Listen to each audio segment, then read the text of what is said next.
बहुत शुक्रिया प्रोफेसर जानकी नायर। अक्सर दिल्ली यूनिवर्सिटी और जेएनयू के बीच एक प्रतिद्वंदिता का रिश्ता रहता है और दिल्ली यूनिवर्सिटी के छात्र इस बीच कई बार और मेरे सहकर्मी मुझसे पूछते रहे कि भाई इतने नकचढ़े जेएनयू वालों के साथ खड़े होने की जरूरत ही क्या है। और मेरी क्लास में एक छात्र ने पूछा कि जेएनयू वालों की समस्या यह है कि उनके भीतर बौद्धिकता का अहंकार बहुत है। और मैंने कहा बौद्धिकता का अहंकार विश्वविद्यालय परिसर में ही होना चाहिए, उसके बाहर नहीं। मैं उसको अहंकार नहीं कहता, लेकिन बौद्धिकता का अभिमान जरूर होना चाहिए, खासकर ऐसे समाज में जहां चारों तरफ से बौद्धिकता पर हमले हो रहे हों और विवेक पर हमले हो रहे हों। तो जवाहरलाल नेहरू विश्वविद्यालय जो इस परिसर में है, दरअसल उसे ख्याल में बदल जाना चाहिए। और भला हो इस सरकार का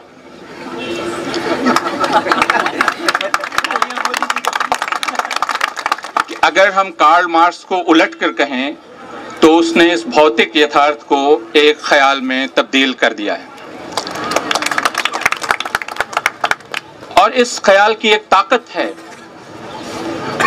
और यह ख्याल ही दुनिया को बदल कर रख सकता है। कल जब परसों हम शाम संसद मार्ग पर खड़े थे जहां जुलूस जाकर रुका, और संसद मार्ग थाने पर हमारे 11 दिन और 11 रातें गुजरी हैं। हमारे 4 साथी प्रोफेसर निर्मलांशु मुखर्जी, डॉक्टर अली जावेद, विजय सिंह और तृप्ता वाही के साथ, जिन्हें पुलिस SAR जिलानी की एक उद्धरण चिन्हों में रख रहा हूं, राष्ट्र विरोधी सभा में शामिल होने के लिए उनसे पूछताछ कर रही थी। फिर वहीं हम खड़े थे और वहीं यह खबर मिली वहां से निकलने के बाद कि कन्हैया को जमानत मिल गई है। इससे बहुत राहत मिली, जितनी खुशी नहीं उससे ज्यादा राहत मिली, क्योंकि हम अपने छात्रों को जेलों में नहीं परिसरों में देखना चाहते हैं।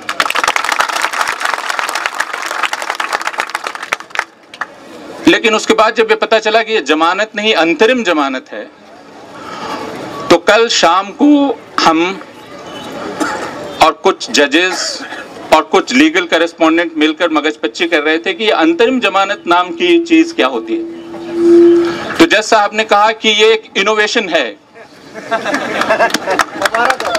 जिसके लिए कन्हैया को मुबारकबाद देनी चाहिए। तो हिंदुस्तान के ज्यूरिस्प्रूडेंस के इतिहास में यह भी एक आपका योगदान है।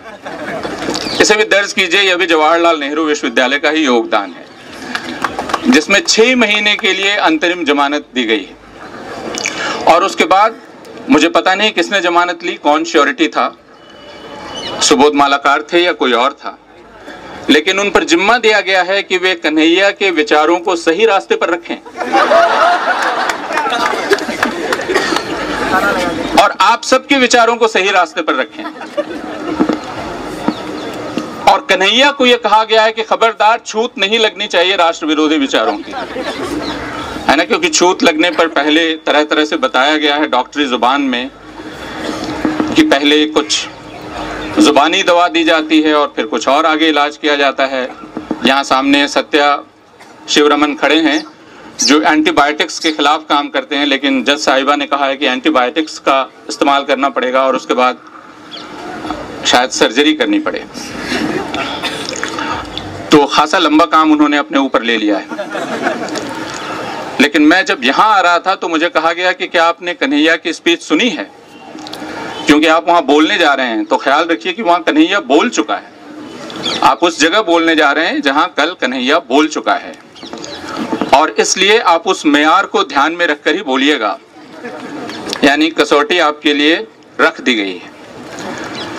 और हम सबको बहुत अच्छा लगता है, हम अध्यापकों को, जब हमारे लिए कसौटी हमारे छात्र बनाते हैं।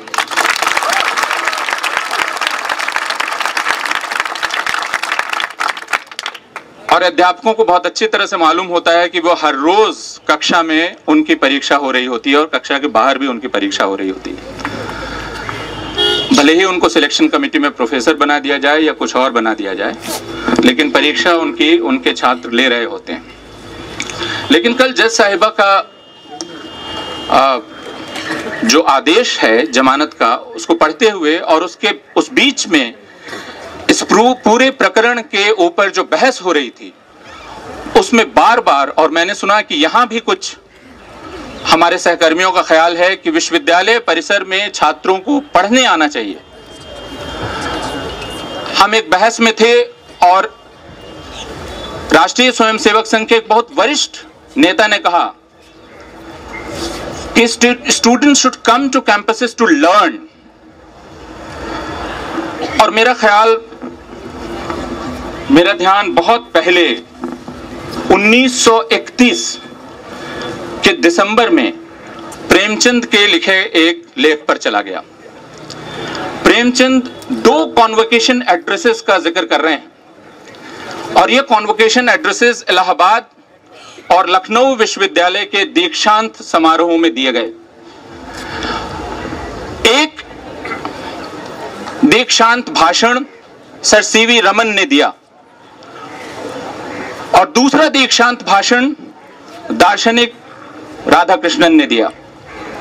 प्रेमचंद इन दोनों दीक्षांत भाषणों का जिक्र करते हैं और मैं वहां से अपनी बात शुरू करना चाहूंगा और फिर अपने विषय पर आऊंगा। और मैं चाहता हूं कि यह भारत की न्याय व्यवस्था को, भारत के सारे राजनीतिक दलों को और बाकी तमाम लोगों को जिनका ख्याल है कि छात्रों को सीखने आना चाहिए परिसर में, और निगाह बिल्कुल कोल्हू के बैल की तरह, बैल का अपमान करने का कोई इरादा नहीं है, सीधी रखनी चाहिए, इधर उधर नहीं करनी चाहिए। प्रेमचंद सीवी रमन को उद्धृत करते हैं और मैं वह उद्धरण आपको सुना रहा हूं। हिंदुस्तान के विद्यार्थियों का यह धर्म नहीं है कि वह इस क्रांति और परिवर्तन की गति को और तेज बना दे, बल्कि उसका वास्तविक धर्म है कि वह जातीय विकास की इस द्रुत गति के लिए एक ब्रेक का काम करे। आप देख रहे हैं सर सीवी रमन बहुत नजदीक हैं हमारे जज साहिबान से और बाकी तमाम लोगों से, बहुत बड़े वैज्ञानिक। प्रेमचंद इस पर टिप्पणी करते हैं, हमारी क्रांति अपनी खोई हुई आत्मा को, अपने त्याग, सरलता और आदर्शवाद को वापस लाना चाहती है, सहयोग और सहृदयता की इच्छुक है। और उसके बाद वे दूसरे दीक्षांत भाषण को उद्धृत करते हैं, राधाकृष्णन को। और मैं ये नहीं कहूंगा कि प्रेमचंद किन के साथ खड़े हैं, वह फैसला आप खुद कर सकते हैं। पहला उद्धरण मैं दे चुका हूं, राधाकृष्णन का उद्धरण थोड़ा लंबा है लेकिन आप सुन सकते हैं, धैर्यवान है, इतने दिनों से धीरज धर के यहां बैठे हुए।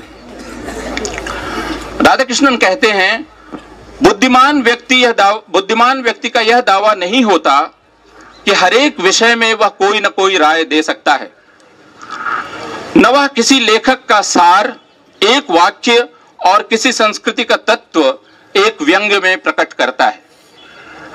बुद्धिमान व्यक्ति में दृष्टि का विस्तार, विचार की स्वाधीनता और अन्य मनोभावों को समझने की शक्ति होती है। वह हमेशा उन विचारों से सहानुभूति रखने को तैयार रहता है जिनसे उसे मतभेद है। आगे वे कहते हैं, प्राचीन काल में विद्यालयों के संस्कार की उपमा एक मशाल से दी जाती थी, जो एक हाथ से दूसरे हाथ और एक युग से दूसरे युग तक चलती रहती थी। यह मशाल एक भयंकर वस्तु है। इसने कितने आंदोलनों को उठाया है, कितनी ही हलचल जगाई है। यह क्रांति भावना की द्योतक है, वह आग है जो घास फूस और गंदगी को जलाकर साफ कर देती है। अगर हम उन सामाजिक, आर्थिक और राजनीतिक आंदोलनों से भयभीत हो जाएं जो इस आग के फैलने से पैदा होते हैं, तो हमें विद्यालयों से दूर ही रहना चाहिए। यह राधाकृष्णन कह रहे हैं। और उसके बाद प्रेमचंद यह कह रहे हैं, विश्वविद्यालय में युवावस्था का जोश और सजीवता होनी चाहिए। अगर विश्वविद्यालय ऐसे मनुष्य पैदा करता है जो अपनी जान की खैरियत मनाते हैं, जो ऐशो आराम के बंदे हैं, जो जोखिम से बचते हैं, तो वह विद्यालय अपने धर्म का पालन नहीं कर सकता। अगर वह उत्साह और पौरुष से भरे हुए युवकों को लेकर, जेंडर इनसेंसिटिविटी को माफ कीजिएगा, अगर वह उत्साह और पौरुष से भरे हुए युवकों को लेकर उन्हें बोधे, स्वार्थी और आकाओं का गुलाम बना देता है, अगर वह उनके विचारों को कठोर कर देता है और अगर उनके आगे बढ़ने की शक्ति को निर्जीव कर देता है, तो वह अपने धर्म से दूर चला गया है। ये प्रेमचंद हैं। मैं कह सकता हूं कि आप प्रेमचंद के सच्चे वारिस हैं और जवाहरलाल नेहरू विश्वविद्यालय प्रेमचंद का सच्चा वारिस है और वह राधा कृष्णन का भी सच्चा वारिस है और वह सीवी रमन जैसे वैज्ञानिकों को कह सकता है कि दरअसल हमारा काम आज्ञाकारी लोगों को पैदा करना नहीं है और हम कोई राष्ट्र का या राज्य का उत्पादन बढ़ाने के कलपुर्जे नहीं हैं। लेकिन आज के हमारी बातचीत का विषय है गांधी का। जब मुझे यह पता चला कि यहाँ कक्षाएं या बातचीत राष्ट्रवाद के विभिन्न पहलुओं पर चल रही हैं, तो मुझे लगा कि राष्ट्र की कल्पना हम किस रूप में करते हैं। अंततः राष्ट्र एक समुदाय है, या यह कह सकते हैं राष्ट्र एक प्रकार की सहमति है, एक रजामंदी है, जिस रजामंदी पर हम एक दूसरे के साथ अलगाव रखते हुए, मतभेद रखते हुए जिस रजामंदी पर हम पहुंचते हैं, यह रजामंदी की जगह ऐसी है जिसमें हम सब एक दूसरे के साथ इज्जत और बराबरी को बरकरार रखते हुए रह सकते हैं। राष्ट्र का मतलब एक लगाव भी है, या हम कह सकते हैं ठिकाना भी है। वह हमारी जगह है या वह हमारा पता है। और मुझे ध्यान आया कि हम बचपन से पढ़ते चले आए हैं कि गांधी के बारे में कहा जाता था कि उनके नाम जो चिट्ठी लिखी जाती थी वह गांधी या बापू और इंडिया या भारत, जहां भी हूं। और मैं यह सोचने लगा कि फर्ज कीजिए आज एक चिट्ठी लिखी जाए बापू इंडिया या गांधी भारत, तो वो कहां पहुंचेगी?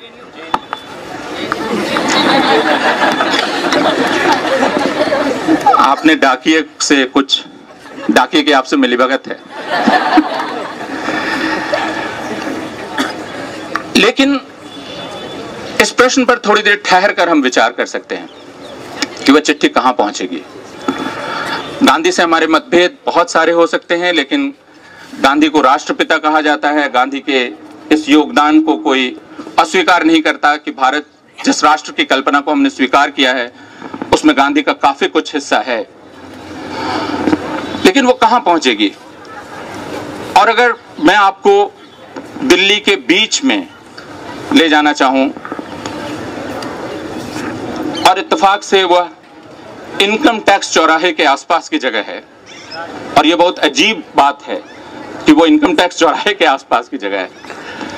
और आप जब उधर से गुजर रहे होंगे तो पुलिस मुख्यालय पर एक मुस्कुराती हुई गांधी की तस्वीर भी है, जिसको दिल्ली पुलिस शायद देखती ही नहीं है। लेकिन वहां ढेर सारे पते हैं जो दावेदारी करते हैं कि गांधी की चिट्ठी यहां पहुंचनी चाहिए। मैं गांधी के वारिसों की बात कर रहा हूं। गांधी ने अपने जीवन काल में स्वयं कई आश्रम बनाए, दक्षिण अफ्रीका से लेकर भारत तक। यह आपको पता है, इतिहास के छात्रों को ज्यादा पता है। भारतवर्ष में भी बनाए। तो एक पता वह है गांधी का, यानी गांधी के आश्रम। दूसरे, गांधी को संस्थाएं बनाने का बहुत शौक था। उन्होंने ढेर सारी संस्थाएं बनाई। दूसरी दावेदारी इन संस्थाओं की है कि गांधी का पता इन संस्थाओं में है। लेकिन गांधी के विचार के साथ या गांधी के साथ जो सबसे बड़ी दुर्घटना हुई वह यह कि भारतीय राज्य ने सबसे जोरदार दावा पेश किया कि गांधी का असली पता दरअसल भारतीय राज्य है। अब गांधी के साथ और कोई बड़ी नाइंसाफी नहीं हो सकती थी, क्योंकि गांधी एक अराजक व्यक्ति थे और राज्य नाम के किसी विचार को अपना ठिकाना बना लेना गांधी के लिए बड़ा मुश्किल था या दुविधाग्रस्त था। लेकिन गांधी की विडंबना यह थी कि वो जो काम कर रहे थे उस काम की परिणति या उसका एक पड़ाव भारतीय राष्ट्र राज्य के निर्माण में ही होना था। और यह गांधी के पूरे संघर्ष का एक द्वंद्व या आप उसको उसकी एक विडंबना के रूप में देख सकते हैं कि गांधी जो स्वयं किसी जोर जबरदस्ती के यंत्र के अधीन रहने को तैयार नहीं थे, वे जो संघर्ष कर रहे थे उसका नतीजा दरअसल एक राष्ट्र राज्य के निर्माण में होना था, जो आगे चलकर जोर जबरदस्ती के एक औजार के रूप में विकसित होने ही वाला था। तो गांधी पर सबसे ज्यादा दावा पेश किया इस राज्य ने, यानी गांधी का सबसे बड़ा वारिस खुद को भारतीय राज्य ने घोषित कर दिया। तो ये जो आधिकारिक पते हैं गांधी के, क्या गांधी के ये पते हैं या नहीं हैं, इनकी जांच की जानी चाहिए। अगर आप गांधी के आश्रमों को देखेंगे तो गांधी के आश्रम में वह आश्रम जिसको छोड़कर गांधी निकल गए थे और वापस नहीं गए, साबरमती आश्रम। साबरमती आश्रम ने 2002 में जब अहमदाबाद में मुसलमान मार खाते हुए और अपने कातिलों से भागते हुए साबरमती आश्रम के दरवाजे पहुंचे तो आश्रम वासियों ने दरवाजा उनके मुंह पर बंद कर दिया। वह दिन था जब यह कहा जा सकता है कि साबरमती आश्रम अब गांधी का पता नहीं है। वर्धा में अगर आप सेवाग्राम के आश्रम में जाएंगे, मुझे ऐसा मौका मिला सन 2000 से लेकर सन 2002 तक सेवाग्राम में अपने काम के सिलसिले में लगातार आने जाने और उस आश्रम के यात्री निवास में ठहरने का। और मैंने यह देखा, यह वो मौका था जब नेशनल डेमोक्रेटिक अलायंस एनडीए की सरकार सत्ता में थी, और मैंने यह देखा कि बापू कुटी के आश्रम वासी या सेवाग्राम के आश्रम वासियों को कोई परहेज नहीं था हेडगेवार भवन जाकर उनके साथ मंच की साझेदारी करने में। और मैंने उनके कर्ता धर्ताओं से कहा कि अगर आप यह कर सकते हैं, यानी यदि आप अपने बापू के हत्यारों के साथ मंच की साझेदारी कर सकते हैं, तो सेवाग्राम का आश्रम भी बापू का पता नहीं हो सकता। अगर आप यहां के आश्रमों को देखेंगे तो यहां के आश्रम ज्यादा से ज्यादा सरकारी आश्रमों में तब्दील हो चुके हैं, यानी गांधी की चिट्ठी वहां भी ठीक से नहीं पहुंच सकती या नहीं पहुंच सकती है। इस तरह गांधी के नाम पर बने हुए जो आश्रम हैं, वे आश्रम गांधी का ठिकाना नहीं है, और वे गांधी का ठिकाना नहीं है। और गांधी का ठीक ठीक ठिकाना क्या है, अगर इसको हम समझने का प्रयास करें तो हमें गांधी के आखिरी दिनों पर नजर दौड़ानी पड़ेगी। आखिरी दिन यानी अगर हम 1946 से 1947 और 1948 के गांधी को याद करने की कोशिश करें, या हम उससे पीछे चले जाएं और हम यह देखें कि 1915 में जब गांधी हिंदुस्तान वापस पहुंचते हैं, उसके बाद गांधी का कोई भी एक स्थायी ठिकाना नहीं होता है। गांधी उसके बाद एक निरंतर भ्रमणशील यायावर या भारत में श्रमण परंपरा में आने वाले महात्मा के रूप में दिखलाई पड़ते हैं, जो निरंतर भ्रमण करते रहते हैं। कोई उनका एक ठिकाना नहीं रहता है। लेकिन गांधी की यह बेचैनी, उनकी यात्रा की यह बेचैनी बढ़ जाती है 1946, 1947 और 1948 में। अगर 1946, 1947 और 1948 के गांधी को हम देखें तो वह भटकने वाला गांधी है, जिसका कोई एक ठिकाना नहीं है और जिसे पता नहीं है कि वो किसी एक जगह रुकेगा या नहीं रुकेगा। हम जिस दिल्ली में बात कर रहे हैं, उस दिल्ली में आखिरी बार गांधी पहुंचे 9 सितंबर 1947 को। गांधी आ रहे थे बंगाल से और गांधी को जाना था पंजाब। बंगाल में गांधी आग बुझा कर आ रहे थे। और गांधी को आग के बीच में रहने का एक तरह से शौक पैदा हो गया था। हम ये कह सकते हैं कि गांधी में एक तरह की आत्मघाती प्रवृत्ति बन रही थी। वे कह भी रहे थे कि मुझे ऐसा लगता है कि मेरे चारों तरफ आग लगी हुई है और मैं उसके बीच में बैठा हुआ हूं। मुझे पता नहीं कि मैं इस आग से निकल पाऊंगा या इसमें भस्म हो जाऊंगा, लेकिन मेरे पास इसके अलावा कोई उपाय नहीं कि मैं इस आग में बैठा रहूं। 1946 और 1947 में गांधी की यात्रा बिहार, नोआखाली, कलकत्ता की यात्रा थी।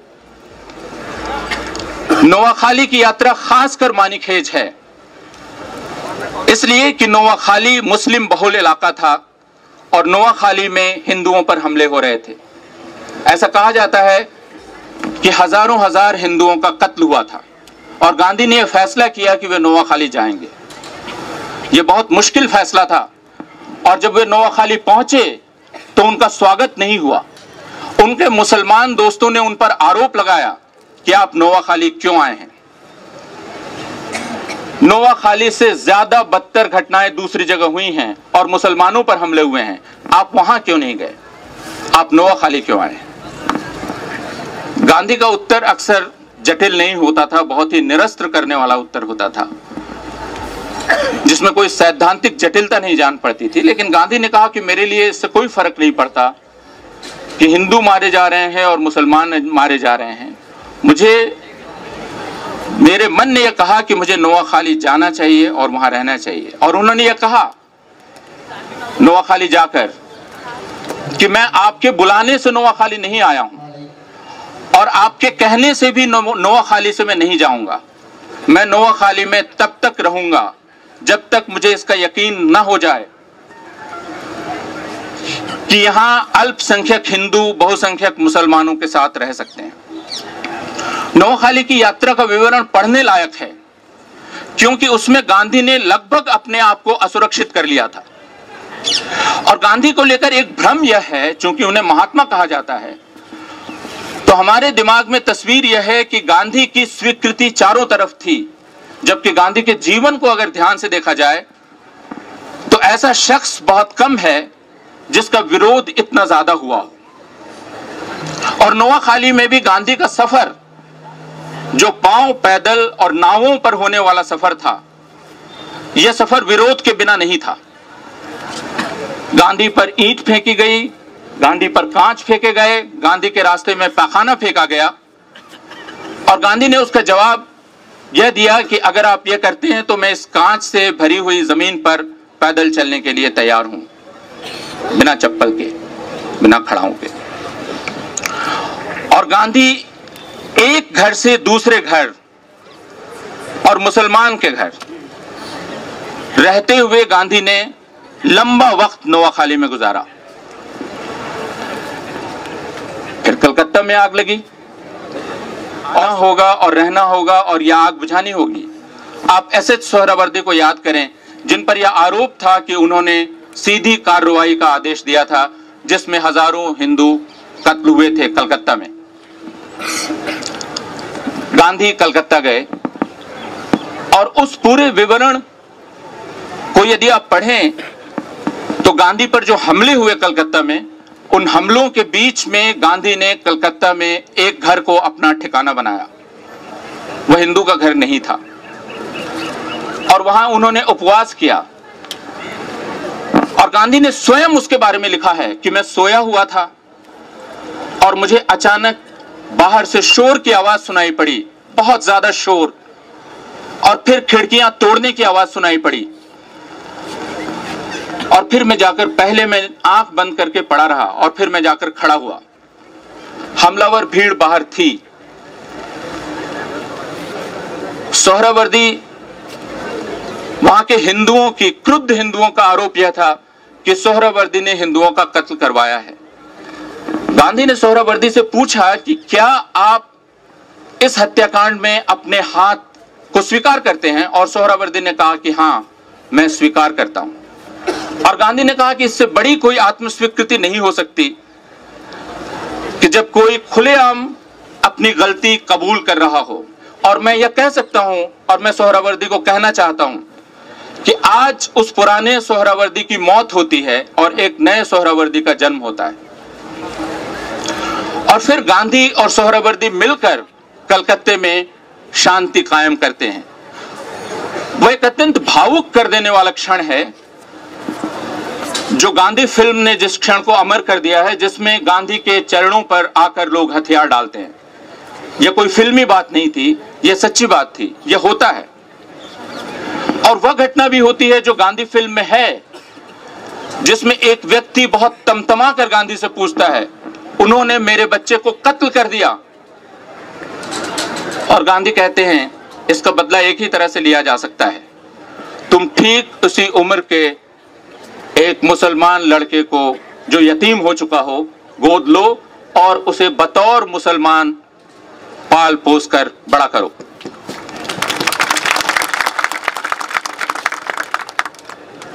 गांधी कलकत्ता से दिल्ली आते हैं। गांधी का इरादा पंजाब जाने का है और इरादा बहुत दुस्साहस से भरा हुआ है। गांधी का कहना यह है कि ठीक है कि हिंदुस्तान और पाकिस्तान दो मुल्क बन गए, लेकिन मुझे पाकिस्तान जाने के लिए किसी पासपोर्ट की जरूरत नहीं है और मैं कोई पासपोर्ट नहीं लूंगा। उन्होंने खुलना पूर्वी बंगाल के कांग्रेसियों से कहा कि अगर पाकिस्तान का झंडा फहराया जाए तो उस झंडे को सलाम करो। अवार्ड है, अच्छा या बुरा, और उसे हमें कबूल करना चाहिए। इसलिए पाकिस्तान जिंदाबाद का नारा लगाने में किसी तरह का गुरेज नहीं होना चाहिए। ये गांधी कह रहे हैं।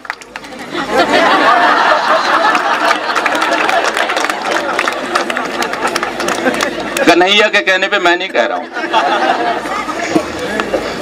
सारी बातें दर्ज हो रही हैं, इसलिए फुटनोट लगा देना जरूरी है।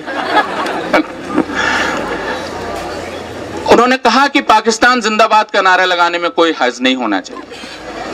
और जब नारों की बात आई तो मैं बहुत पहले ले जाना चाहूंगा आपको, पिछली शताब्दी के तीसरे दशक में, जब गांधी मोहम्मद अली बंधुओं के दोस्त हैं और खिलाफत आंदोलन को साथ लेते हैं। और खिलाफत आंदोलन में गांधी की शिरकत और उसके साथ की बहुत आलोचना की गई है, लेकिन उसके पीछे के सिद्धांत को समझने की कोशिश बहुत कम की गई है। गांधी कहना क्या चाहते हैं? गांधी ये कहना चाहते हैं, भौगोलिक सीमाबद्ध राष्ट्रवाद के साथ भौगोलिक सीमा से परे किसी प्रतिबद्धता को स्वीकार किया जा सकता है।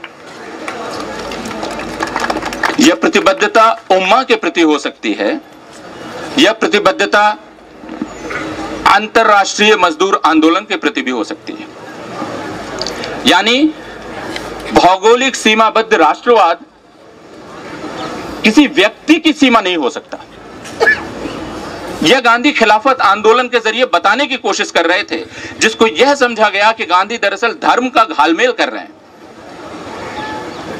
उसको लेकर बहस हो सकती है, लेकिन उस वक्त उन्होंने नारों की बात की थी। और चूंकि आप लोगों ने नारे को विचार का एक विषय बना दिया है, और मैं अब उम्मीद करता हूं कि 6-7 शोध ग्रंथ नारों पर तो जरूर लिखे जाएंगे। कम से कम हम अपने हिंदी विभाग में करवाएंगे इस पर शोध। लेकिन गांधी ने कहा कि जो नारा सबसे पहले लगाना चाहिए हिंदुओं और मुसलमानों को साथ मिलकर, वह नारा है अल्लाह अकबर का नारा। और इसलिए कि उन्होंने कहा कि इसमें एक उदात्तता की भावना की अभिव्यक्ति होती है अल्लाह अकबर कहने से। और फिर उन्होंने बाकी दो नारों के बारे में कहा कि मुझे सोचना पड़ेगा कि क्या हम वंदे मातरम कहें दूसरे नारे के रूप में या भारत माता की जय कहें। और फिर उन्होंने कहा कि मैं थोड़ा सा पक्षपाती हूं। गांधी की मुस्कुराहट को याद कीजिए, वो खासी दुष्टता से भरी हुई मुस्कुराहट है और गांधी में हास्य बोध बहुत ज्यादा था, जिसे हिंदी में आजकल लोग सेंस ऑफ ह्यूमर कहते हैं।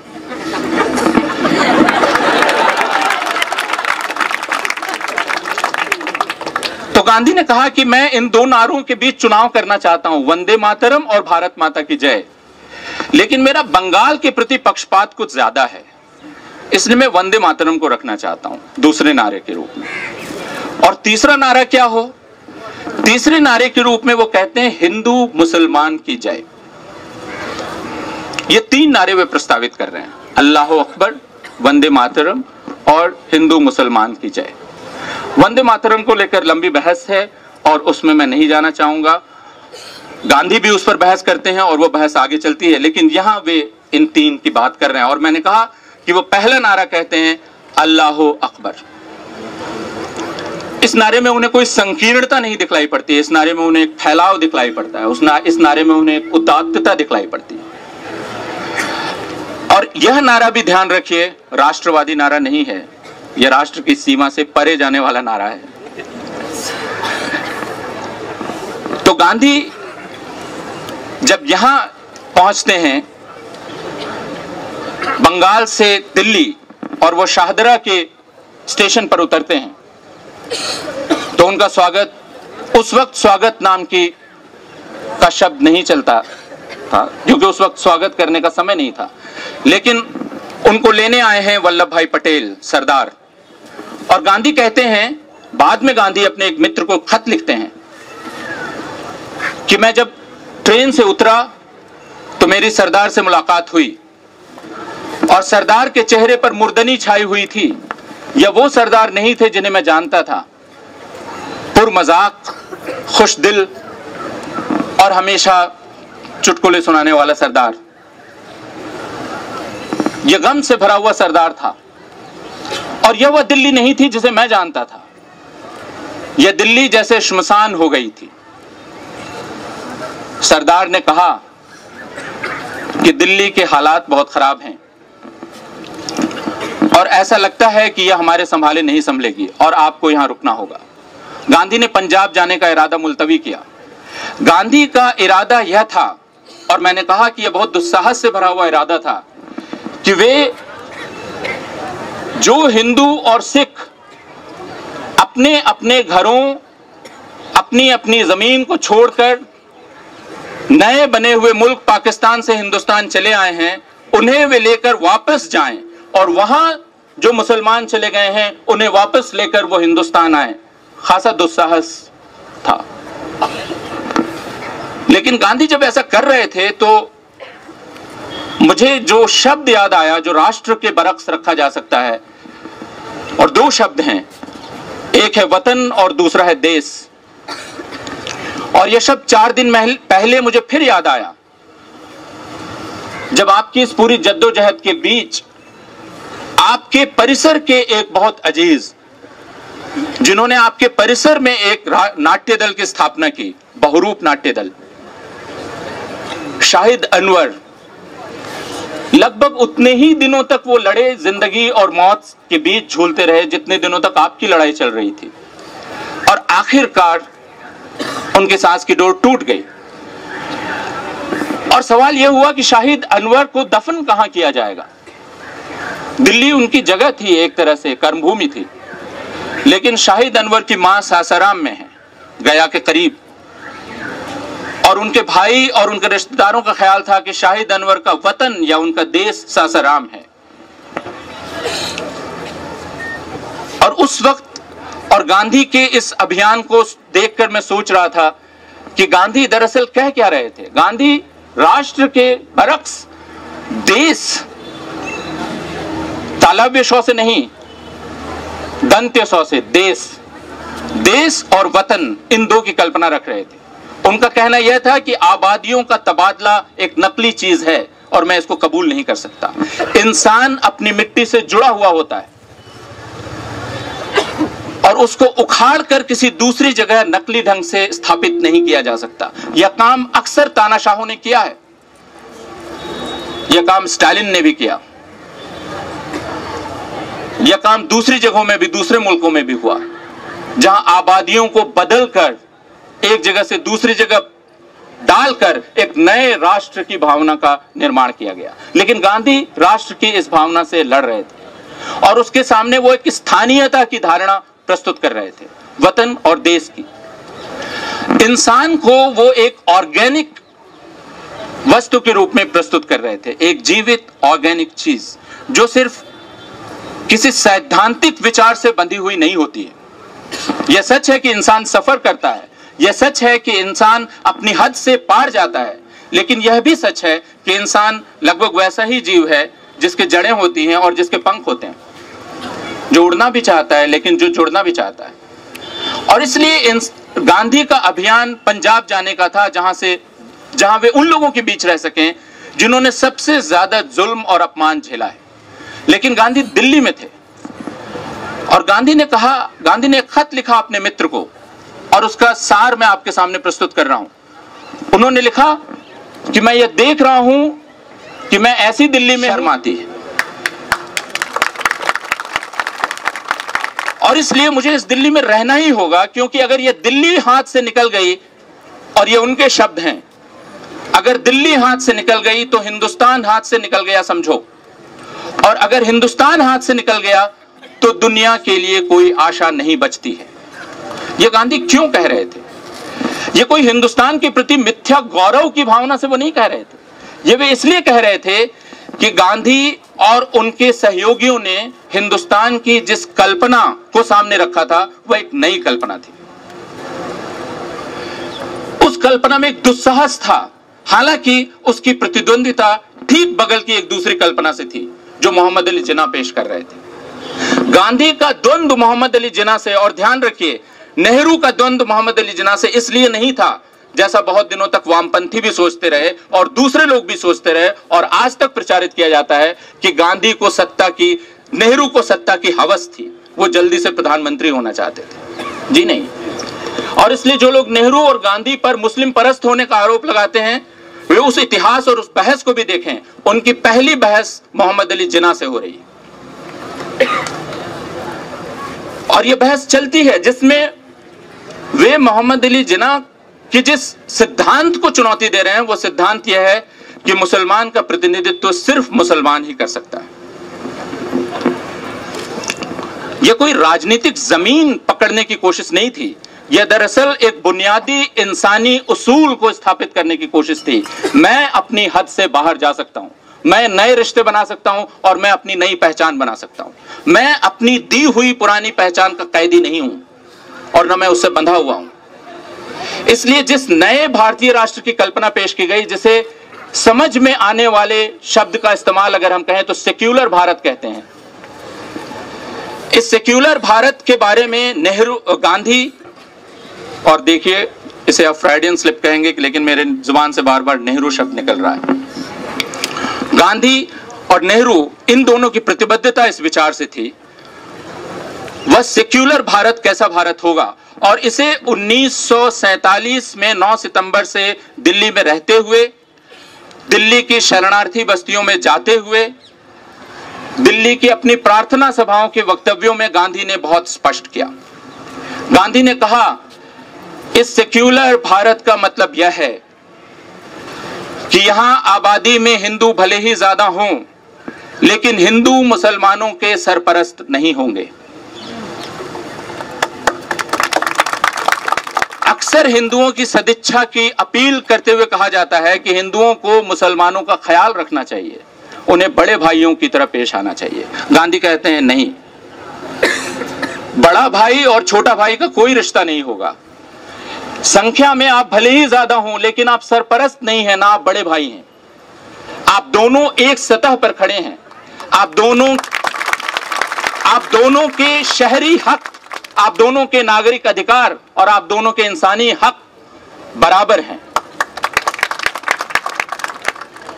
गांधी को इसको लेकर भी कोई अस्पष्टता नहीं थी, और उन्होंने कहा कि यह बात मैंने दरअसल दक्षिण अफ्रीका में सीखी अपने एक दोस्त से, जिन्होंने कहा कि जब भी शक हो तो हमेशा अल्पसंख्यक का पक्ष चुनना, बहुसंख्यक का कभी नहीं। उन्होंने कहा कि इस बात को मैंने गांठ बांध लिया कि अल्पसंख्यकवादी होना अच्छा है। और यह कहा उन्होंने कि मुझ पर आरोप लगाया जाता है, दिल्ली में उन पर आरोप लगाया गया कि आप दरअसल मुस्लिम परस्त हैं। गांधी ने कहा कि हां, मैं मुस्लिम परस्त हूं, मैं कबूल करता हूं कि मैं मुस्लिम परस्त हूं। मैं भारतवर्ष में या हिंदुस्तान में मुस्लिम परस्त हूं और मैं पाकिस्तान में हिंदू परस्त हूं। ध्यान दीजिए, गांधी उस वक्त एक ऐसे व्यक्ति के रूप में बात कर रहे हैं और उनका यह विश्वास है कि पाकिस्तान में भी उनकी स्वीकृति उतनी ही ज्यादा है जिसे लेकर दूसरे लोगों को शक हो सकता है। लेकिन गांधी को ऐसा विश्वास है।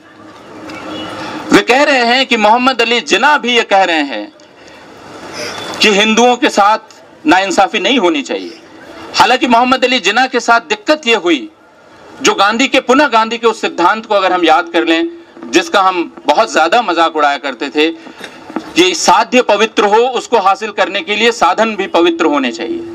मोहम्मद अली जिन्ना ने पाकिस्तान निर्माण के बाद जिस सेक्युलर पाकिस्तान की अवधारणा प्रस्तुत की, वह प्राप्त नहीं किया जा सकता था, क्योंकि जो साधन उन्होंने अपनाया था वह साधन उस सेक्युलर पाकिस्तान को बनने नहीं देता।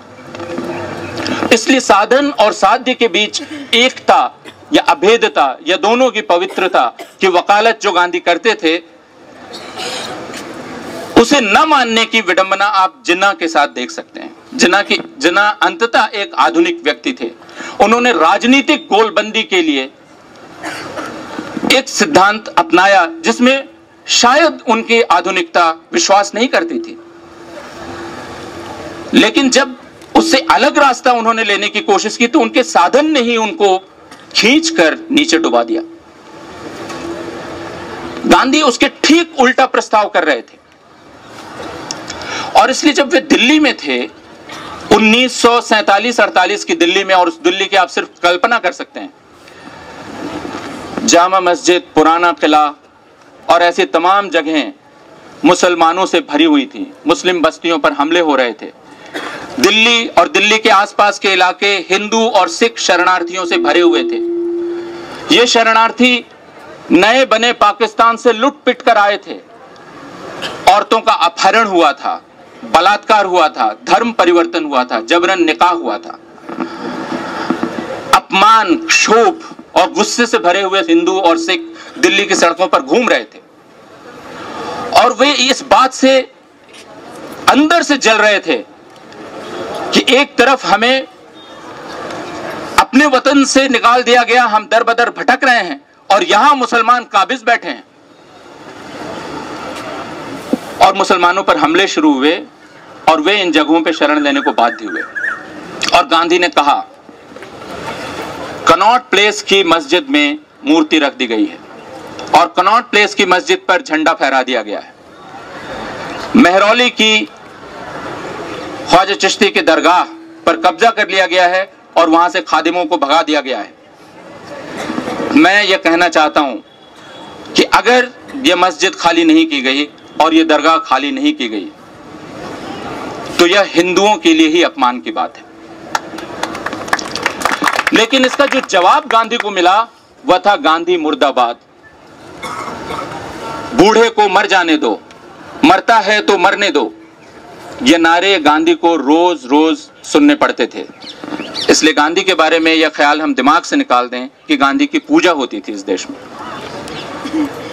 गांधी का विरोध कहीं ज्यादा होता था। गांधी इन नारों को सुन रहे थे और उसके बाद उन्होंने फैसला किया 12 जनवरी 1948 को कि वे उपवास करेंगे। यह गांधी के जीवन का आखिरी उपवास होने वाला था, क्योंकि उसके कुछ दिन 18 दिन बाद ही उनकी हत्या होने वाली थी। लेकिन 12 जनवरी 1948 को जब गांधी ने उपवास का फैसला किया तो इस उपवास से उनके सारे सहकर्मी बुरी तरह से हिल गए। उनको गांधी की जिद का पता था कि एक बार अगर ये बूढ़ा ठान ले तो उससे हटने वाला नहीं है। लेकिन इस बार सबसे पहले गांधी को चिट्ठी लिखी उनके बेटे ने। देवदास गांधी ने उनको चिट्ठी लिखी और कहा कि आपका यह फैसला गलत है। आप अभी उपवास की कह रहे हैं जबकि काम मुसलमानों की जिंदगी को बचाना है, और अगर आप जिंदा रहेंगे तो हो सकता है लाखों मुसलमान बचें, लेकिन अगर आप इस उपवास में गुजर जाते हैं तो उनके लिए उम्मीद खत्म हो जाती है। और गांधी ने देवदास गांधी के इस पत्र का बड़ा ही औपचारिक उत्तर दिया। उन्होंने कहा कि आप मेरे शुभेच्छु हैं और मैं आपकी शुभकामना समझता हूं, लेकिन यह फैसला मैंने बहुत सोच समझ कर लिया है। और गांधी के साथ एक दूसरी दिक्कत यह भी थी कि हालांकि वो काम इंसानों के बीच करते थे, लेकिन उनका वार्तालाप ईश्वर से चलता था। और वो जब ऐसे फैसले पर पहुंच जाए तो उसके लिए वो ईश्वर का सहारा लेते थे कि मेरी उनसे बातचीत हो चुकी है। फिर उसमें आप दखलंदाजी ही कैसे कर सकते हैं? गांधी ने यह फैसला किया, लेकिन उसके साथ उन्होंने कहा जो बात पहले भी उन्होंने कई बार कही थी कि दरअसल मेरे लिए दिक्कत क्या है? मेरे लिए दिक्कत यह है कि मैं अब समझ पा रहा हूं कि यह जो गुमान था मुझे कि भारत ने अहिंसा का प्रयोग किया है, वह दरअसल गलत था। भारत में अब तक अहिंसा का प्रयोग हुआ ही नहीं, क्योंकि गांधी ने कहा कि अहिंसा कमजोरों का हथियार हो नहीं सकती, और इसलिए अब तक जो हुआ अंग्रेजों के खिलाफ वह मजबूरी में किया गया निष्क्रिय प्रतिरोध था, क्योंकि हम अंग्रेजी फौजी ताकत का सामना नहीं कर सकते थे। और जब हमारे पास सत्ता आ गई तो हमने यह दिखला दिया कि हमारा अहिंसा में कोई विश्वास नहीं है। इसका मतलब यह कि मैं जिस अहिंसा के उपकरण के प्रयोग की बात कर रहा था, उसका अब तक सही प्रयोग नहीं हुआ है, और अहिंसा दरअसल इस्तेमाल ही नहीं की गई। और अगर यह हो तो परीक्षा किसे देनी चाहिए? गांधी ने कहा कि मेरे पास मेरे शरीर के अलावा कुछ नहीं है कि मैं दे सकूं। और यह वक्त है 1947 का, उसके आखिरी दिनों का, जब गांधी दोबारा उस नारे का इस्तेमाल करते हैं जिस नारे का इस्तेमाल 1942 में हुआ था। वे कहते हैं करो या मरो। ये 1947 में दोबारा वे कहते हैं, और इसको बार बार वे कहते हैं। अगर आप उनके वक्तव्यों को पढ़ें, आप उनकी चिट्ठियों को पढ़ें, this is a moment for me to do or die. करो या मरो, इस बीच में कोई रास्ता नहीं है। लेकिन जो होने वाला था वो ये कि करते हुए मरना था वह गांधी को। और गांधी ने अक्सर कांग्रेसी लोगों से पूछा जो उनके पास आते थे, और उसके दिल्ली के पहले उनसे नोआखाली में चिट्टगांव सशस्त्र विद्रोह के एक भागीदार जो बाद में कांग्रेसी हुए, उन्होंने बातचीत करते हुए कहा कि दरअसल चिट्टगांव सशस्त्र क्रांति में जो लोग शामिल थे, लोगों ने उनका सम्मान नहीं किया। गांधी ने कहा कि मैं चिट्टगांव सशस्त्र क्रांति में शामिल लोगों को हथियार नहीं दे सकता था, लेकिन मैं कायरता की किसी को सलाह नहीं दे सकता हूं। और चिट्टगांव सशस्त्र क्रांति या विद्रोह में शामिल जो लोग थे, उनकी विफलता यह थी, और कन्हैया फिर ध्यान दें जिस शब्द का वो इस्तेमाल कर रहे हैं, और जज साहिबा भी ध्यान दें, विफलता यह थी कि वे दूसरे लोगों को इन्फेक्ट नहीं कर पाए, पर्याप्त इन्फेक्शन नहीं फैला सके, इसलिए वे कम रह गए, ज्यादा नहीं हुए। यह उनकी कमजोरी थी।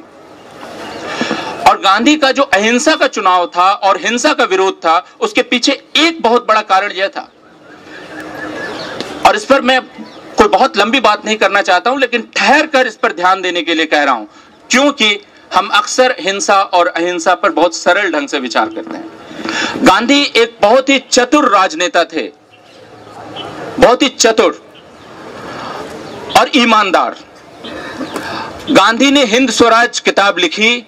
वह किताब कोई ग्राम स्वराज का प्रचार करने के लिए नहीं लिखी गई थी। वह किताब दरअसल इंग्लैंड में बैठे हुए क्रांतिकारियों के साथ बहस का नतीजा थी, जिसमें गांधी हिंसात्मक सशस्त्र संघर्ष का विरोध कर रहे थे। उस बहस में ध्यान रखिए सावरकर भी शामिल थे। गांधी हिंसा का विरोध क्यों कर रहे थे और क्यों, इसको समझना हमारे लिए जरूरी है। क्योंकि हिंसा का सहारा लेकर जब हम राजकीय परिवर्तन करने की बात करते हैं या सामाजिक परिवर्तन करने की बात करते हैं, तो अंततः हिंसात्मक संघर्ष को छोटा होने की बाध्यता है। ज्यादातर सशस्त्र संघर्ष में लगे हुए दल गोपनीय होते हैं। गोपनीय कार्रवाइयों में ज्यादा लोग हिस्सा नहीं ले सकते, यह मजबूरी है। गोपनीय कार्रवाइयों में आपको स्वेच्छा से हिस्सा लेना होता है। आप क्रांतिकारी दलों के इतिहास पढ़ें और उनकी बहसों को पढ़ें। अलावा इसके कि आप अल्बेयर कामू के नाटक न्यायी हत्यारे को भी पढ़ लें। आपको खुद को पेश करना होता है कि मैं इस कार्रवाई में हिस्सा लूंगा, क्योंकि उस कार्रवाई में हिस्सा लेने का मतलब है आपकी जान का जाना, आपकी गिरफ्तारी का होना, आपको फांसी या सूली होना। फर्ज कीजिए कि एक क्रांतिकारी दल में 50 लोग हैं और एक कार्रवाई का फैसला किया गया और उन 50 लोगों में 7 लोग ही अपने आप को स्वेच्छा से पेश कर रहे हैं। बाकियों ने पेश नहीं किया है। जिन्होंने पेश नहीं किया है वे एक तरह से शक के दायरे में आ जाते हैं, और अगर वे 7 लोग उस कार्रवाई में हिस्सा ले रहे हैं तो यह तय है कि उनमें से कुछ लोग पकड़े ही जाएंगे, और मानवीय कष्ट सहने की सीमा है, इसलिए हो सकता है उनमें से 1 या 2 टूट ही जाएं, और अगर वो मुखबिर बन जाएं तो फिर क्रांतिकारी दल की बाध्यता है कि वह उस मुखबिर को खत्म करे। यह एक ऐसा दुष्चक्र है क्योंकि जनता यह देख रही है कि आप उसके नाम पर काम कर रहे हैं, लेकिन उस काम में शामिल होने की इजाजत जनता को नहीं है। इसलिए कोई भी हिंसात्मक संघर्ष अनिवार्यतः अपने स्वभाव में जनतांत्रिक नहीं होगा, और उसके इस जनतांत्रिक नहीं होने के कारण गांधी को वह संघर्ष का रास्ता स्वीकार नहीं है। हिंसात्मक संघर्ष में एक प्रकार का अभिजातवाद भी है, एलिटिज्म है। वह एलिटिज्म भी गांधी को स्वीकार नहीं था, और इसलिए अहिंसा का सिद्धांत जो गांधी गढ़ रहे थे, और यह गांधी का गढ़ा हुआ अहिंसा का सिद्धांत है, यह कोई भारतीय परंपरा से लिया हुआ नहीं है। इसके अनेक ये जो मिश्रण तैयार किया गया है, इसमें पश्चिमी स्रोत ज्यादा हैं भारतीय स्रोतों के मुकाबले। लेकिन उस बहस को हम छोड़ दें। गांधी 1947 में दिल्ली में बैठकर अहिंसा के अपने इस सिद्धांत के विफल होने का एक तरह से प्रायश्चित कर रहे थे। यह भी ध्यान दीजिए कि 1947 में जब गांधी दिल्ली पहुंचते हैं तो वे उस जगह नहीं ठहरते हैं जो गांधी का ठिकाना हुआ करता था, वाल्मीकि बस्ती जिसको आज कहा जाता है। गांधी को ठहराया जाता है बिड़ला भवन में। मैं नहीं जानता यहां दिल्ली के पढ़े हुए कितने नौजवान हैं दिल्ली के स्कूलों के, लेकिन दिल्ली के स्कूल अक्सर अपने बच्चों को ले जाया करते हैं, सॉरी बच्चे नहीं, छात्रों को ले जाया करते हैं दर्शन कराने। और मैं जानना चाहता हूं कि आप में से कितने लोग अपने स्कूल में इस तरह की ट्रिप्स में राजघाट गए हैं? कितने लोग दिल्ली के, और कितने लोग बिड़ला भवन गए? इसका जब भी प्रयोग किया जाता है तब यह पाया जाता है कि राजघाट जाने वालों की संख्या बहुत ज्यादा है, बिड़ला भवन जाने वालों की संख्या बहुत कम है। बिड़ला भवन गांधी का आखिरी ठिकाना था, और बनारस के हमारे एक विद्वान मित्र कहते हैं कि बिड़ला भवन जाने से हम सारे लोग इसलिए डरते हैं और अपने बच्चों को वहां नहीं ले जाते हैं कि वहां गांधी का एक प्रेत रहता है जो हमसे यह पूछता है कि तुमने हमारे हिंदुस्तान का किया क्या, और हम उस प्रेत का सामना नहीं करना चाहते हैं। राजघाट गांधी की राजकीय स्मृति की जगह है। राजघाट में जाकर परेशान करने वाले गांधी से आपका सामना नहीं होता, लेकिन बिड़ला भवन जाकर आप 30 जनवरी 1948 के उस क्षण से सामना करने को बाध्य हो जाते हैं जो गांधी की हत्या का क्षण है। और यह आश्चर्य नहीं कि हिंदुस्तान की लगभग तमाम स्कूली किताबें गांधी के इस हत्या के क्षण से कतरा कर निकल जाती हैं।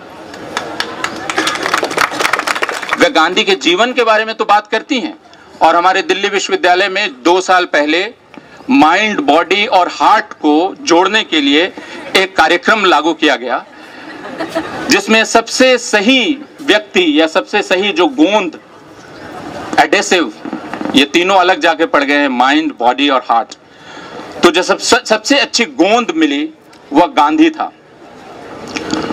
लेकिन दिल्ली यूनिवर्सिटी ने गांधी का जो पाठ्यक्रम तैयार किया वह था सत्य हरिश्चंद्र नाटक देखा, बचपन में गलती से चोरी कर ली, झूठ बोला और फिर उस पर पश्चाताप किया। लेकिन अगर आप उस पूरी किताब को पढ़ जाएं तो आपको पता नहीं चलता था कि गांधी दरअसल एक राजनीतिज्ञ थे। जिस वजह से हम गांधी को याद करते हैं वह बात उस पूरी किताब से गायब थी, और इसलिए गांधी की हत्या का जिक्र अक्सर गायब रहता है। तो गांधी अपने आखिरी दिनों में अपने प्रिय ठिकाने, जो कि वाल्मीकि बस्ती आज कही जाती है, उस ठिकाने पर उनको नहीं ठहरने दिया गया क्योंकि दिल्ली शरणार्थियों से भरी हुई थी, और उन्हें कहा गया कि आपको बिड़ला भवन में ठहरना होगा। मसला सुरक्षा का भी था, हालांकि गांधी सुरक्षा लेने से इनकार कर रहे थे, और गांधी ने वहीं 12 जनवरी को अपना उपवास शुरू किया, जिसके बारे में हम थोड़ी देर पहले बात कर रहे थे। यह उपवास 80 साल की उम्र तक पहुंचने वाले एक व्यक्ति का उपवास था। एक बूढ़ा जो इसके पहले लगातार सफर करते हुए, हिंसा को झेलते हुए और हिंसा की आग को बुझाते हुए थक चुका था। यह एक थके हुए आदमी का उपवास था। यह एक ऐसे आदमी का उपवास था जो आज से कुछ समय पहले तक 125 बरस जीना चाहता था, लेकिन 1947 के 2 अक्टूबर को जब गांधी के पास बधाइयों के संदेश पहुंचने लगे तो गांधी ने कहा, मुझे मुबारकबाद के संदेश क्यों भेजते हो, बेहतर हो कि मुझे शोक प्रस्ताव भेजो। अब मुझे और जीने की इच्छा नहीं है। और मैं जब उन दिनों के बारे में पढ़ता हूं और उन दिनों का ब्यौरा पढ़ता हूं, जो कि गांधी के कलेक्टेड वर्क्स में आप एक एक दिन का ब्यौरा पढ़ सकते हैं, और गांधी इस दुनिया के उन कुछ चंद लोगों में हैं जिनका लगभग हर मिनट रिकॉर्डेड है। उनको चाहने वालों ने उसे रिकॉर्ड किया है। जब उसे आप पढ़ते हैं तो आप देखते हैं कि 12 जनवरी से 17 जनवरी तक का सफर बहुत ही तकलीफ से भरा हुआ सफर था। उनके सारे सहकर्मी विचलित हो गए थे और एक व्यक्ति चुपचाप उपवास कर रहा था, जिसे उन्होंने एक पोस्ट कार्ड लिखा, और वो पोस्ट कार्ड था जवाहरलाल नेहरू के नाम। उन्होंने कहा, हिंद के जवाहर बने रहो, उपवास छोड़ो। अक्सर गांधी और नेहरू को विरोधी युग्म के रूप में पेश किया जाता है। एक जो आधी धोती वाला संत है और दूसरा जो शेरवानी और कमीज और गुलाब लगाए हुए एक अय्याश व्यक्ति है। नेहरू की तस्वीर इस रूप में पेश की जाती है, यह भूलते हुए कि यह वह नेहरू हैं जिनको जब 3 मूर्ति भवन में रखा गया तो उन्होंने स्टेट डिपार्टमेंट को चिट्ठी लिखी कि बिजली का इतना खर्चा क्यों आ रहा है, मुझे बताया जाए। और उन्होंने इंदिरा गांधी को कहा कि मुझे इतनी बड़ी जगह नहीं चाहिए, मैं एक छोटी जगह, इसी में एक छोटी जगह में मूव करना चाहता हूं, शिफ्ट करना चाहता हूं। तो एक दूसरा व्यक्ति उनके साथ उपवास कर रहा था जिसका नाम जवाहरलाल नेहरू था, और उसको उन्होंने कहा, तुम्हारा काम दूसरा है, हिंद के जवाहर बने रहो, उपवास छोड़ो। यह उपवास बढ़ता गया और गांधी की जिद थी कि जब तक उनको दिल से यकीन नहीं हो जाता कि दिल्ली में हिंदू और सिख मुसलमानों की इज्जत से रहने की गारंटी करते हैं, तब तक वे उपवास नहीं छोड़ेंगे। यह आसान नहीं था, पूरी दुनिया हिली हुई थी, टेलीग्राम, चिंता के टेलीग्राम और पत्र आ रहे थे, लेकिन 13 तारीख, 14 तारीख, 15 तारीख, 16 तारीख गांधी का स्वास्थ्य बिगड़ रहा था, लेकिन उनकी प्रार्थना सभा बाकायदा चल रही थी। उन प्रार्थना सभाओं का विवरण आप पढ़ेंगे तो वे भी बहुत दिलचस्प हैं। प्रार्थना सभा में और गांधी की प्रार्थना के बारे में आप जानते हैं कि गांधी की प्रार्थना एक अजीबो-गरीब प्रार्थना थी, जिसमें लगभग सारे धर्मों का मिश्रण था। और आपत्ति होती है, एक व्यक्ति उठकर कहता है प्रार्थना सभा में कि कुरान की आयत नहीं पढ़ी जाएगी, और गांधी कहते हैं अगर एक व्यक्ति को भी ऐतराज है तो नहीं पढ़ी जाएगी, हालांकि मुझे इससे तकलीफ है। और गांधी का यह सिद्धांत था, और यह नोआखाली में भी हुआ और दूसरी जगहों पर भी हुआ, कि अगर प्रार्थना को लेकर कोई ऐतराज हो रहा है तो वे प्रार्थना पढ़ने पर जिद नहीं करते थे या प्रार्थना गाने पर। लेकिन कुरान से आयत नहीं पढ़ी जाएगी, कुरान का उच्चारण नहीं होगा, यह गांधी को स्वीकार नहीं था, और इसलिए वे बहस करने को तैयार थे। और अगर आप उन प्रार्थना सभा के वक्तव्यों को पढ़ें और गांधी के लेखों को पढ़ें तो वे इस पर बहस कर रहे हैं कि क्यों यह पढ़ा जाना चाहिए। और 16 तारीख को राजेंद्र प्रसाद उनके पास आते हैं और कहते हैं कि अब आखिरकार दिल्ली में एक तरह की राय बनी है, जिसमें हिंदू महासभा, राष्ट्रीय स्वयंसेवक संघ, मुस्लिम लीग और बाकी तमाम संगठनों के लोग और मोहल्लों के जो सरदार हैं वो सब तैयार हैं कि दिल्ली में अमन कायम करेंगे वे। और एक पत्र लिखा जाता है, संकल्प पत्र, जो 17 तारीख को गांधी को पेश किया जाता है, और फिर गांधी उपवास तोड़ते हैं। 17 तारीख से 30 तारीख के बीच बहुत कम फासला है, 12 दिनों का फासला है।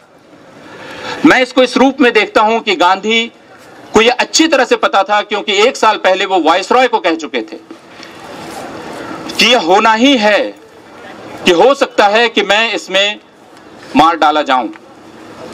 यह गांधी खुद कह चुके हैं। इसलिए गांधी को यह पता है कि दरअसल वे आग से खेल रहे हैं। गांधी को इसलिए भी पता है कि 30 जनवरी 1948 को जो गोलियां उन पर चलने वाली थीं, वो कोई पहला प्रयास नहीं था गांधी की जान पर। गांधी की जान लेने के और कई जनवरी को गांधी की प्रार्थना सभा पर बम से हमला होता है। बम अधकचरे तरीके से बनाया गया है, निशाना गांधी हैं, लेकिन वो उन पर लगता नहीं है। लेकिन उस हमले में शामिल लोगों में से एक पकड़ा जाता है, बाकी भाग निकलते हैं और वे भाग के पूना जाते हैं और फिर वापस आते हैं। और इस पर जेवणलाल कपूर रिपोर्ट में काफी लंबी चर्चा है और दूसरे तमाम संधानों में जो मराठी में किताबें लिखी गई हैं इस पर, कि यह सवाल है कि जब यह पता चल गया कि यह साजिश है तो आखिर मोरारजी देसाई के नेतृत्व की सरकार ने क्यों इस जांच में लापरवाही बरती। जब सावरकर के घर के बाहर की खुफिया रिपोर्ट बहुत साफ तरह से बता रही थी कि एक साजिश रची जा रही है, तो क्यों लापरवाही बरती गई। लेकिन इन सवालों को हमने एक सीमा के बाद पूछना ही छोड़ दिया, और चूंकि पूछना छोड़ दिया इसलिए हम इस क्षण में पहुंच गए जिसमें आज बैठे हुए हैं।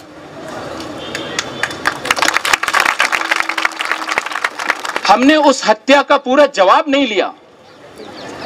नाथूराम गोडसे को फांसी हुई, नाथूराम गोडसे को नेहरू ने कहा कि वह पागल हिंदू था, लेकिन पागल का वह साहित्यिक इस्तेमाल था। नाथूराम गोडसे पूरे होशो हवास में यह काम कर रहा था। यह काम एक लंबी योजना का नतीजा था और नाथूराम गोडसे ने इसका कारण बताया, जो आप में से ज्यादातर लोग उसके अदालती बयान से पढ़ सकते हैं। और वह किताब भारतवर्ष में प्रतिबंधित नहीं है क्योंकि वह राष्ट्र विरोधी नहीं है, और मैं उसे प्रतिबंधित नहीं करना चाहता, उसे पढ़ा जाना चाहिए। नाथूराम गोडसे की शिकायत गांधी से क्या है, और नाथूराम गोडसे जिस समुदाय से आते हैं, ध्यान रखिए जो षड्यंत्र कर रहा है समुदाय, वह समुदाय अंततः ब्राह्मण समुदाय है।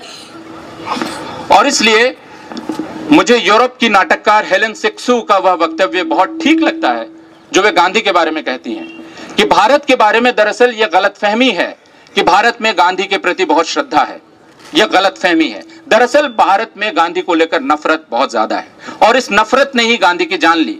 और यह नफरत इस वजह से है कि गांधी ने उन लोगों का पक्ष लिया जो गटर के लोग थे और जिन्हें संवैधानिक भाषा में अनुसूचित जाति कहा जाता है। और ब्राह्मणों की और ब्राह्मणवादियों की गांधी से नफरत दरअसल इस वजह से थी, अलावा इसके कि वे मुसलमान परस्त थे। और इस नफरत का खमियाजा उनको भुगतना पड़ा, इस नफरत का नतीजा उनको भुगतना पड़ा। नाथूराम गोडसे ये कहते हैं कि यह सरकार जो दिल्ली में है, यह दरअसल गांधी के शिष्यों की सरकार है और पाकिस्तान पर कोई भी फैसला कुन कार्रवाई नहीं हो सकती क्योंकि गांधी यह होने नहीं देंगे और उनके शिष्य उनकी बात मानेंगे। गांधी ने भारत की सरकार को यह कहा था, जो नेहरू और पटेल की सरकार थी, कि तुम गलत कर रहे हो, तुम्हारा करार पाकिस्तान से हुआ है, उस करार में शामिल है कि तुम 55 करोड़ रुपए दोगे और यह एक नैतिक प्रतिबद्धता है तुम्हारी। यह कारण बताकर कि पाकिस्तान ने कबायलियों को भेजा, यह कारण बताकर पाकिस्तान पर दबाव बनाने के लिए तुम उस वायदे से मुकर नहीं सकते। यह 55 करोड़ रुपया भारत के का जो आधुनिक मिथक है या आधुनिक लोक श्रुति है, उसमें यह 55 करोड़ रुपया पूरी तरह से घुसा हुआ है। गांधी ने इस 55 करोड़ रुपए के लिए बात की थी और नाथूराम गोडसे को इससे एतराज था, और गांधी ने पाकिस्तान को नेस्तनाबूद कर देने की जो इच्छा थी, इस इच्छा के खिलाफ भी बात की थी। गांधी बंटवारे के खिलाफ थे, लेकिन गांधी पाकिस्तान को नष्ट कर दिए जाने के पूरी तरह से खिलाफ थे। गांधी दोनों ही राष्ट्रों के अस्तित्व को स्वीकार करने के पक्ष में थे। यह समझने के लिए गांधी को पढ़ना जरूरी होगा। हमारे दिमाग में जो तरह तरह के मिथ हवा में उड़ते हुए घूमते रहते हैं कि गांधी ने कहा था कि मेरी लाश पर बंटवारा होगा, और यह बंटवारा दरअसल नेहरू की लालच की वजह से हुआ, तो मेरे दिमाग में एक सवाल उठता है जो मैंने अक्सर गांधीवादियों से पूछा है, जो खुद को गांधीवादी कहते हैं, उनसे, कि मुझे सिर्फ एक सवाल का जवाब चाहिए कि गांधी ने नेहरू को अपना उत्तराधिकारी क्यों चुना। अगर दूसरे ढंग से कहें तो गांधी ने नेहरू को अपना आखिरी ठिकाना क्यों चुना। क्यों गांधी ने ऐसा कहा कि मेरी चिट्ठी केयर ऑफ नेहरू ही हो सकती है, द्वारा नेहरू। क्यों? ज्यादा बड़े गांधीवादी मौजूद थे, पटेल थे, राजगोपालाचारी थे, जिनकी तीक्ष्ण बुद्धि के बारे में कोई संदेह नहीं है। कहा जाता है कि उनकी बुद्धि रेजर की तरह तेज बुद्धि थी। और राजगोपालाचारी के बारे में एक समय तक यह ख्याल था कि गांधी के वारिस वो होने वाले हैं। क्यों नेहरू को चुना? नेहरू को सिर्फ इसलिए चुना कि गांधी दरअसल भारतीय राष्ट्र की जो कल्पना कर रहे थे, उस कल्पना को लेकर अंतिम दम तक जो व्यक्ति प्रतिबद्ध रहने वाला था वह जवाहरलाल नेहरू था। इस बात को ध्यान में रखिए। दो महत्वपूर्ण मसलों पर गांधी की राय, और वह लिखी हुई है, दर्ज है, वह कोई लोक श्रुति नहीं है। एक मसला जो राजेंद्र प्रसाद ने उनके सामने पेश किया वह था, राजेंद्र प्रसाद ने उन्हें कहा कि उनके पास कुछ हजार टेलीग्राम, कुछ हजार चिट्ठियां और कई हजार लोग मिलने आए हैं यह कहने के लिए कि स्वतंत्र भारत में गो हत्या पर प्रतिबंध लगना चाहिए। और गांधी ने बहुत स्पष्ट शब्दों में कहा, राजेंद्र बाबू यह कहते हैं कि उनके पास इतने लोगों का प्रतिवेदन पहुंचा है कि गो हत्या पर प्रतिबंध लगना चाहिए, लेकिन मैं कहना चाहता हूं कि भारतवर्ष में ऐसा कोई कानून बन नहीं सकता और बनना नहीं चाहिए। भारतवर्ष सिर्फ हिंदुओं का, और उनमें भी सिर्फ वैसे हिंदुओं का देश नहीं है जो गो हत्या को गलत समझते हैं। यह बहुत स्पष्ट है। दूसरा, गांधी ने कहा कि सोमनाथ मंदिर के पुनर्निर्माण में किसी भी प्रकार भारतीय राज्य का उसकी कोई भी भागीदारी नहीं होनी चाहिए। राजेंद्र प्रसाद इन दोनों बातों के खिलाफ थे, हालांकि बड़े गांधीवादी थे। पटेल को इस बात को लेकर संदेह था, और इसके पर्याप्त प्रमाण है कि भारतवर्ष में मुसलमानों को उतने ही हक से रहने दिया जाए कि नहीं रहने दिया जाए, और नेहरू और गांधी को इस बात का पता था। इसलिए गांधी भारतीय राष्ट्र की कल्पना के रक्षक के रूप में जिस व्यक्ति को देख रहे थे, जो व्यक्ति उसके लिए आखिरी दम तक जा सकता था, वह व्यक्ति जवाहरलाल नेहरू था। और इसीलिए मैं कहता हूं कि गांधी का आखिरी आधिकारिक, प्रामाणिक व्याख्याकार और उत्तराधिकारी और आखिरी गांधीवादी अगर कोई था तो जवाहरलाल नेहरू था। और यह आश्चर्य की बात नहीं है कि नेहरू से जब, और मैं अपनी बात यहां खत्म करूंगा, कि नेहरू से 1959 से 1963 तक आर.के. करंजिया ने जो इंटरव्यूज किए, अगर आप उन इंटरव्यूज को पढ़ेंगे जिसमें आर.के. करंजिया एक बार कहते हैं कि मैं दरअसल इस शताब्दी के एक बड़े स्टेट्समैन नेहरू से बात कर रहा हूं, और नेहरू कहते हैं कि नहीं, स्टेट्समैन तो सिर्फ एक था, गांधी। हम गांधी के युग के बच्चे हैं, हम गांधी युग के संतान हैं। और नेहरू कोई विनम्रता का परिचय नहीं दे रहे थे, लेकिन नेहरू ने बहुत स्पष्ट रूप से कहा कि इस हिंदुस्तान की, और ये नेहरू के शब्द हैं, कि इस हिंदुस्तान की दिक्कत यह है कि इसकी डिफॉल्ट सेटिंग हिंदू है,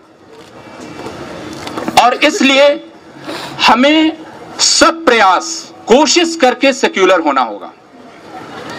और यह कोशिश, जैसा कि निवेदिता मेनन अपने व्याख्यान में कह रही थी, कि अगर राष्ट्र रोजाना होने वाला एक जनमत संग्रह है तो सेक्युलर राष्ट्र रोजाना ही बनता है, और अगर आप उसमें कभी भी कोताही करते हैं तो उसके सेक्युलर होने में संदेह होता है।